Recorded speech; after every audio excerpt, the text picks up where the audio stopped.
The earth continuity test checks that the connection between any part of the earth system is of low enough resistance to operate the safety devices, and that the difference in potential between exposed conductive parts isn't hazardous. I'm going to wear safety glasses just in case there's any flashover, and safety boots to provide insulation between me and the ground. We're testing for faults, and if there is a fault and you're not insulated from the ground, you're placing yourself in a hazardous situation. I'm also going to prove that my ammeter is working before turning off the supply. Isolate the supply and lock out the main switch. You don't want anyone to switch it on without you knowing it. Use the prove test prove method with a voltmeter to confirm you've isolated the supply. Connect your meter to the trailing lead and measure the resistance. You'll have to subtract this from the readings as you do the test, or if you can, zero your meter. There are 4 separate earth continuity tests. You'll just do the ones required for the work you're doing.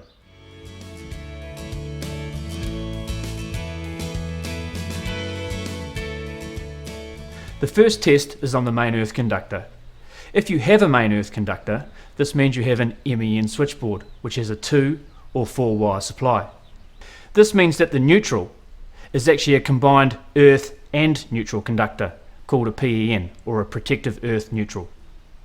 Use your ammeter to check that there is no current flowing in the earth prior to disconnecting the main earth or link. A reason there might be current flowing in the earth would be if there is a fault somewhere in the street. I am going to disconnect the main earth from the bus bar to make sure that the test result is not affected by any parallel paths. Test between the main earth conductor at the switchboard and the earth electrode, not the clamp or the cable. And remember to subtract the trailing lead resistance if you couldn't zero your meter.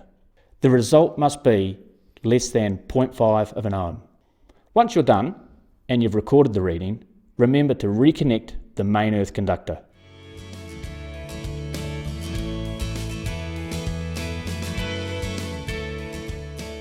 If you have equipotentially bonded parts in the installation, you need to test between these conductive surfaces to make sure that there is no voltage difference between them.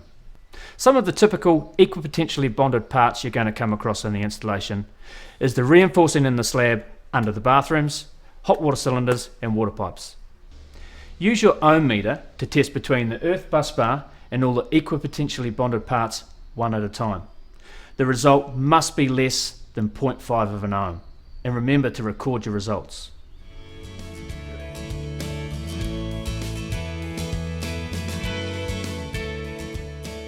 Now you're going to test the mains and submains.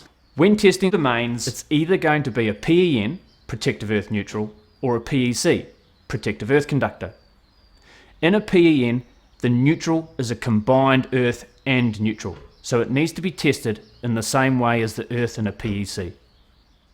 Today I'm showing you how to do the test on a PEN mains, but it's the same process if you do it on a PEC. I've already used the prove test prove method to confirm the supply is not live. I'm using the ammeter to ensure there is no current flowing in the main PEN conductor. Disconnect the PEN conductor from the neutral bus bar in the switchboard.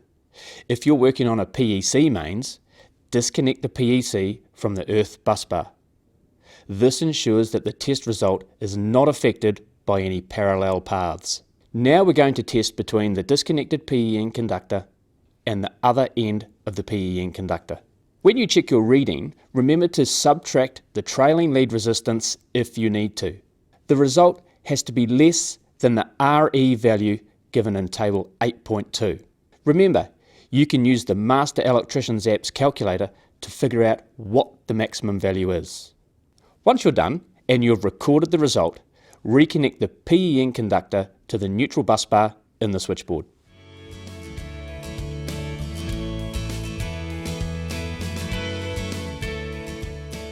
For every subcircuit, I'm going to make sure that every fitting and every other item required to be earthed, like hot water cylinders, has low enough resistance.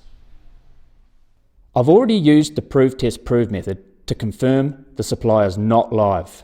Using my ohm meter, I'm testing between the earth bus bar and the earth terminal of the socket outlet or lamp holder, or exposed parts of the item needing to be earthed. Remember, You need to touch your probe to the metal, not to a painted surface.